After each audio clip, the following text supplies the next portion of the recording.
Hello friends, how are you? Welcome to class 5th English Unit 2 Helping Hands Part 1. વિદ્યાર્થી મિત્રો, આપણે ધોરણ 5ના પાઠ્યપુસ્તકના page number 12 ઉપર છીએ. Lesson number 2 helping hands. વિદ્યાર્થી મિત્રો, અહીંયા એક નાનકડી પોએમ આપી છે. એનો અભ્યાસ કરીએ આપણે પહેલાં. મિસ પોલી હેડ અ ડોલી. ડોલી એટલે ઢીંગલી. મિસ પોલીને એક ઢીંગલી હતી. અહીંયા વિદ્યાર્થી મિત્રો હેડ એટલે ની પાસે હતું. હેઝ, હેવ અને હેડ. હેઝ અને હેવ અને આ ત્રીજું છે ભૂતકાળનું રૂપ હેડ. ની પાસે હોવું એટલે કે માલિકીની કોઈ વસ્તુ હોય એના માટે આપણે હેઝ, હેવ કે હેડ વાપરીએ છીએ. તો મિસ પોલી પાસે ઢીંગલી હતી. Miss Polly had a dolly who was sick. Mister Polly પાસે એક ઢીંગલી હતી, તે બીમાર હતી. વિદ્યાર્થી મિત્રો, અહીંયા રાઇમ્સ જાળવવા માટે આ પ્રકાર 3 વાર આ રીતે સ્પેલિંગ રિપીટ કર્યા છે. બાકી આપણે એને ગુજરાતીમાં એ રીતે લેવાનું નથી. સમજવા માટે કહી શકાય કે મિસ પોલી પાસે એક ઢીંગલી હતી, તે બીમાર હતી, બીમાર થઈ. સો શી ફોન્ડ ફોર ધ ડૉક્ટર. તેથી તેમને ડૉક્ટરને ફોન કર્યો. ટુ કમ ક્વિક એટલે કે ઝડપથી આવવા માટે ફોન કર્યો. The doctor came with his bag and his hat. Doctor તેમની બેગ અને ટોપી સાથે આવી ગયા. And knocked at the door with a rat tat. અને દરવાજા ઉપર ટકોરા માર્યા. ટક ટક ટક.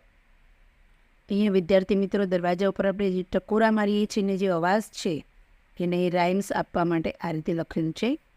He looked at the dolly and shook his head. Looked at એટલે ડોલીની તપાસ કરી અને shook his head અને માથું ધૂણાવ્યું, નમાવ્યું. And said અને કહ્યું, Miss Polly put the tray to bed. Miss Polly put her straight to bed એટલે કે મિસ પોલી, તમે આ જે ડોલી છે એને પથારીમાં સુવડાવી દો. સ્ટ્રેટ એટલે સીધું કરી દો, મતલબ કે સુવડાવી દો. એ રોટ અ પેપર ફોર અ પી એટલે કે એમને ગોળી પેપર ઉપર લખી દીધી. રોટ, ટુ રાઇટ એટલે લખવું અને રોટ એટલે લખ્યું. આ પૂરી પોયમ વિદ્યાર્થી મિત્રો સિમ્પલ પાસ્ટ ટેન્સ એટલે કે સાદા ભૂતકાળમાં છે. I shall be back in the morning with the bing. એટલે કે ડૉક્ટર શું કહે છે કે કાલે સવારે હું પાછો આવીશ. વિથ ધ બિલ એટલે કે બિલ લઈને હું પાછો આવીશ. તો આ રીતે વિદ્યાર્થી મિત્રો મિસ પોલીની જે ડોલી છે ઢીંગલી એ બીમાર પડી હતી ને મિસ પોલીએ ડૉક્ટરને ઝડપથી આવવા કહ્યું. ડૉક્ટર પોતાની બેગ અને ટોપી લઈને આવેલા હતા. દરવાજા ઉપર એમને ટકોરા માર્યા. ત્યારબાદ એમને ડોલીને ચેક કરી અને માથું હલાવ્યું ને કહ્યું, શું કહ્યું કે બેડમાં પથારીમાં ડોલીને સીધી સુવડાવી દો. ત્યારબાદ એમને કાગળ ઉપર ગોળીનું નામ લખ્યું ને કહ્યું કે કાલે હું બિલ લેવા માટે સવારે આવીશ. Find the rhyming words from the poem. આ પોએમમાંથી તમારે રાઇમિંગ વર્ડ એટલે કે પ્રાસવાળા શબ્દો શોધવાના છે. અહીંયા HILL તો પીલ અને બિલ. અહીંયા તમે જોઈ શકો છો પીલ અને બિલ. ત્યારબાદ છે RD રેડ તો બેડ અને હેડ. અહીંયા આપેલા જ છે બેડ અને હેડ. તમે ઉપર નીચે કોઈ પણ રીતે લખી શકો છો. CAT કેટ તો હેટ અને ટેટ. તો અહીંયા તમે જે HAT હેટ અને ટેટ. ત્યારબાદ બ્રીક તો સીક અને ક્વિક. પહેલી જ બે લાઈનનો આ રીતે તમને સીક અને ક્વિક શબ્દ મળી શકે છે. હવે વિદ્યાર્થી મિત્રો આગળ જોઈએ તો કમ્પ્લીટ ધ વર્ડ્સ. શબ્દોને સ્પેલિંગને આપણે પૂર્ણ કરવાના છે. SICK સીક એટલે બીમાર. BED બેડ એટલે પથારી. QUICK ક્વિક એટલે ઝડપ કરવી, ઉતાવળ કરવી. DOCTOR ડૉક્ટર એટલે ડાક્ટર.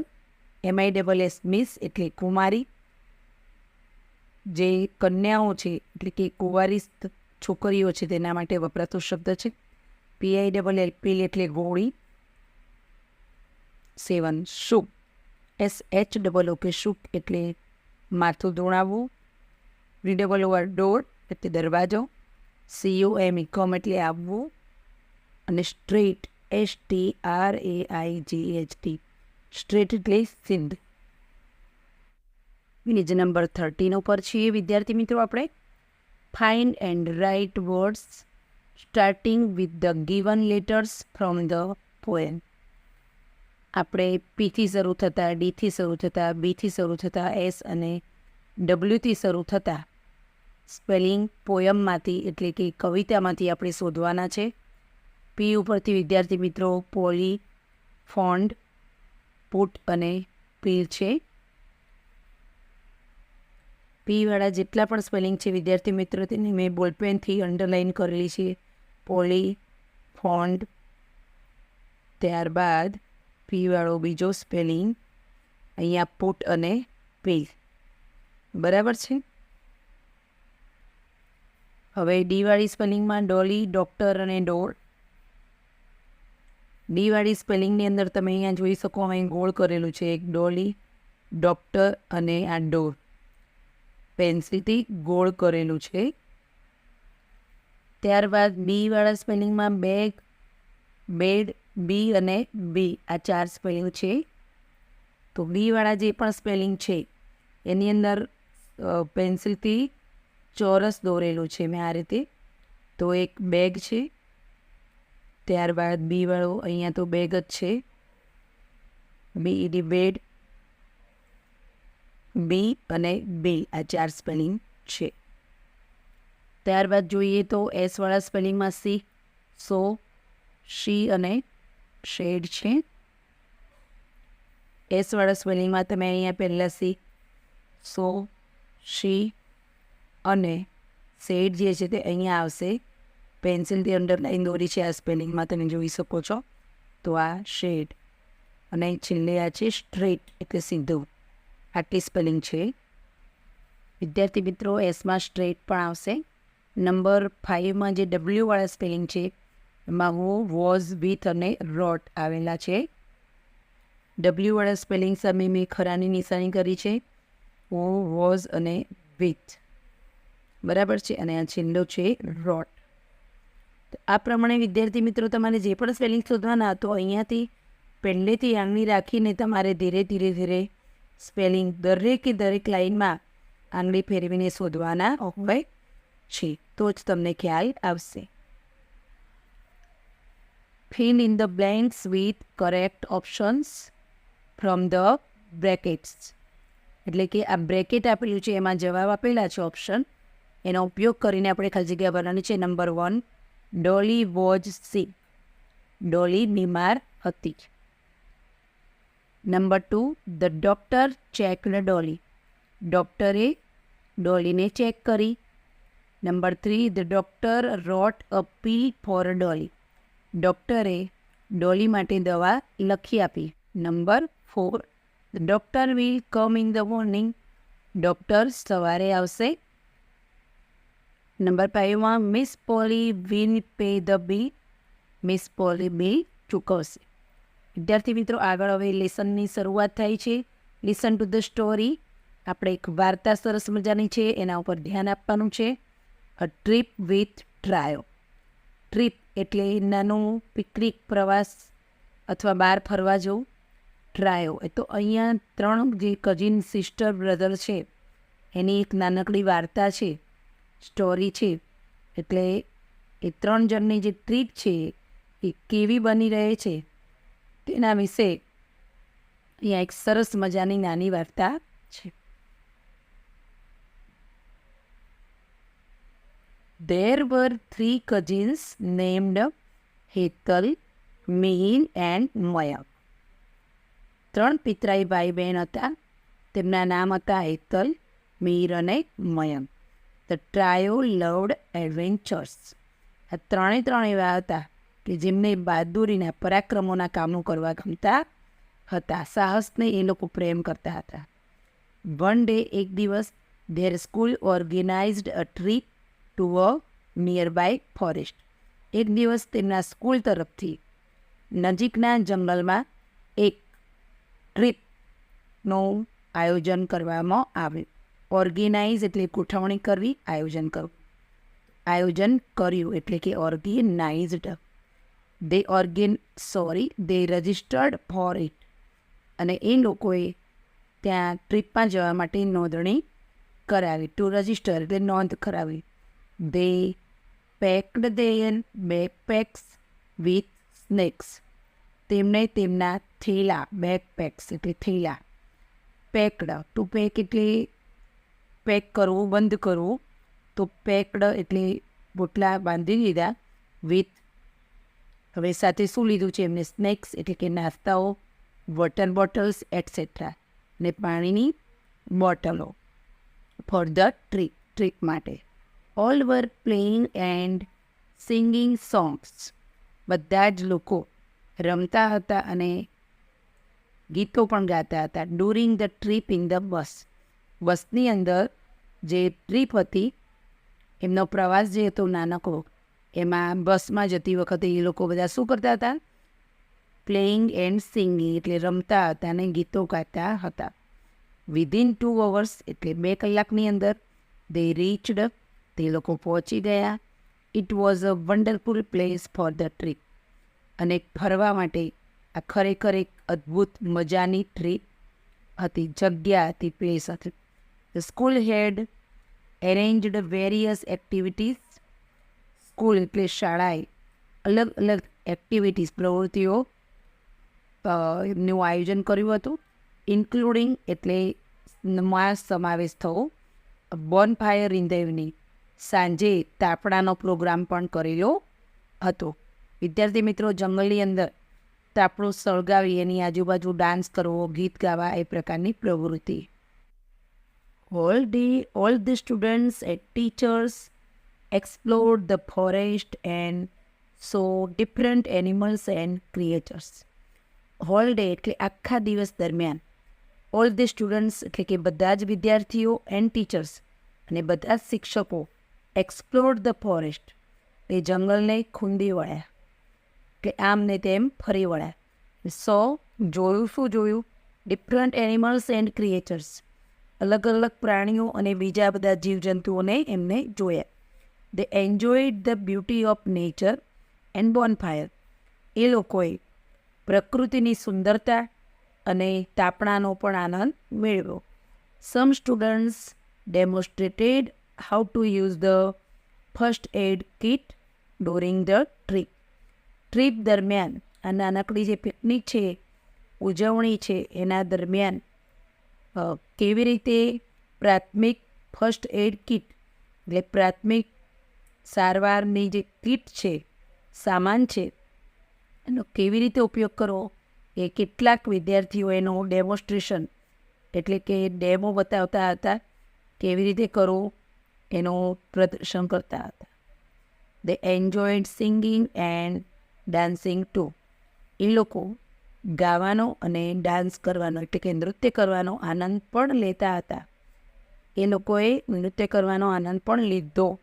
TW2 એટલે પણ. ઓલ વર ટાયર્ડ, બધા જ થાકી ગયા હતા. Went to their tents to sleep, અને ટેન્ટમાં સૂવા માટે ચાલ્યા ગયા. Hetal, Mihir and Mayank did not sleep till late night. Hetal, Mihir અને મયંક, આ 3 જે ટ્રાયો હતા, કઝિન્સ, ભાઈ બહેન, એ લોકો રાત્રે મોડા સુધી સૂતા હતા નહીં. Suddenly there was a strange sound. Strange એટલે વિચિત્ર અવાજ. અચાનક કોઈક વિચિત્ર અવાજ આવ્યો. Mihir and Mayank said. મિહિર અને મયંકે કહ્યું, ઇટ ઇઝ એન એનિમલ. તે પ્રાણી છે. Hetal said, it's not an animal. તે કોઈ પ્રાણી નથી. Let's go and check. ચાલો જઈએ અને ચેક કરીએ. They went there. તે લોકો ત્યાં ગયા. They saw a small creature. તેમને એક નાનું પ્રાણી જોયું. ઇટ વોઝ ગ્રીન, અને તે લીલા રંગનું હતું. Its body was glowing with light. એનું જે શરીર છે એ લાઇટ એટલે કે પ્રકાશથી પ્રકાશિત થયું હતું. ગ્લો એટલે ચમકતું હતું. ઓ ઇટ્સ એન એલિયન, અરે આ તો એલિયન છે. મિહિર ક્રાઇડ કે મિહિરે કહ્યું. દે ફેલ્ટ ફિયર, તે લોકો ગભરાઈ ગયા. ફિયર એટલે ભય, ડર લાગ્યો એ લોકોને. ટુ ફીલ એટલે અનુભવવું અને ફેલ્ટ એટલે અનુભવ્યું. એન્ડ ક્યુરિયોસિટી એટલે કે આતુરતા હતી. એ લોકોને આ એલિયન એટલે પરગ્રહવાસી, આપણો જે ગ્રહ છે પૃથ્વી, આપણે પૃથ્વીવાસી છીએ, તે બીજા ગ્રહો ઉપર પણ માનવ વસવાટ છે અથવા તો માનવ વસ્તી છે એવું ધારણા કરવામાં આવે છે. વૈજ્ઞાનિકો કહે છે કે બીજા ગ્રહો ઉપર પણ માનવ વસ્તી છે. તો એ એલિયન જે છે બીજા ગ્રહોના વાસી કે પરગ્રહવાસી, તો એમને જોઈને ભય તો લાગતો હતો, પણ સાથે સાથે ક્યુરિયોસિટી એટલે કે જાણવાની આતુરતા પણ હતી કે આ લોકો કેવા છે. They were brave so they went near the alien. આ 3 જે ભાઈ બહેન હતા એ ખૂબ બહાદુર હતા, તેથી એ લોકો એલિયનની નજીક ગયા. The alien wasn't a threat for them but needed there help. A threat for them એટલે એમના માટે જોખમ હોવું. એલિયન એ પરગ્રહવાસી હતો, કદાચ આપણને નુકસાન પણ કરી જાય, પરંતુ એ નુકસાન કરી શકે એવો હતો નહીં. એ લોકો માટે જોખમ ભર્યો નહોતો. But he needed there help, પણ એ એલિયન જે છે એને તેમની મદદની જરૂર હતી. One of his legs were bleeding, એનો એક પગ ઘાયલ હતો અને એમાંથી બ્લીડિંગ એટલે લોહી વહેતું હતું. વિધાઉટ વેસ્ટિંગ ટાઈમ, સમય બરબાદ કર્યા વગર, Hetal brought the first aid kit. Hetal પ્રાથમિક સારવારની જે કિટ છે, સામગ્રી છે, બોક્સ છે, તે લઈ આવી. ફ્રોમ ધર ટેન્ટમાંથી લઈ આવી. All the students and teachers came there, બધા જ વિદ્યાર્થીઓ અને શિક્ષકો ત્યાં આવી ગયા. Hetal, Mihir and Mayank cleaned his leg carefully with cotton. Hetal, Mihir અને મયંકને તેના પગ એટલે કે જે પગમાંથી લોહી વહેતું હતું તે પગ બરાબર કાળજીપૂર્વક કોટન વડે, રૂ વડે સાફ કર્યો. એન્ડ એપ્લાઇડ અ બેન્ડેજ, અને એના ઉપર પાટો લગાવી દીધો. કે ટુક કેર ઓફ હિમ, અને તે લોકો તેના માટે કાળજી રાખવા માંડ્યા. The alien was fine by last night. Alien સાંજે બરાબર થઈ ગયો હતો. Now he was able to return to his planet. હવે તે પોતાના ગ્રહ પર પાછો જઈ શકે તેમ હતો. He gifted a magic box to the trio for their help and kindness. એલિયને આ 3 ભાઈ બહેનને એક મેજિક બોક્સ આપ્યું. શા માટે આપ્યું વિદ્યાર્થી મિત્રો? તેમની હેલ્પ અને તેમના ઉમદા સ્વભાવ માટે. કાઇન્ડનેસ એ સારો સ્વભાવ. It was a 3D magical box, ને એ જે મેજિકલ બોક્સ હતું એ 3D મેજિકલ બોક્સ હતું. તે થેન્કડ ધ એલિયન, એ લોકોએ એલિયનને આભાર માન્યો. વિથ અ જેન્ટલ સ્માઇલ, તે એકદમ સરસ રીતે આભાર માન્યો. એ return to his own planet, ને એ પોતાના ગ્રહ તરફ પાછો વળ્યો. મિત્રો આપણે પાર્ટ 2 રીડિંગ કર્યો, તો હવે એની ખાલી જગ્યાઓ પણ પૂરીશું. Fill in the blanks. Number 1, Hetal, Mihir and Mayank loved adventure. એ લોકો સાહસ, એ લોકોને ખૂબ ગમતું હતું. Number 2, student enjoy. વિદ્યાર્થી મિત્રોએ આનંદ માણ્યો. શેનો? સિંગિંગ એન્ડ ડાન્સિંગ, ગાવાનો અને ડાન્સ કરવાનો. Number 3, Hetal, Mihir and Mayank did not sleep till last night. Hetal, Mayank અને મિહિર લાંબા મોડે સુધી રાત્રે સૂતા નહોતા. Its body glowed with light. તેનું શરીર પ્રકાશથી ચમકતું હતું. Number 5, the alien gifted a magic box to the cousins. જે પિતરાઈ ભાઈ બહેનો હતા એને એલિયને મેજિક બોક્સની ભેટ આપી. વિદ્યાર્થી મિત્રો, આ જે પ્રશ્નોના જવાબ છે તે આપણે બીજા વિડીયોમાં કરીશું, કારણ કે વિડીયો ઘણો લાંબો થઈ જાય છે. એટલા માટે આ પ્રશ્નોના જવાબ માટે તમારે પાર્ટ 2 જોવાનો છે. તો ફરીથી આપણે નવા વિડીયો સાથે મળીએ. પાર્ટ 2 સાથે મળીએ. ત્યાં સુધી રજા લઈએ. Good bye friends.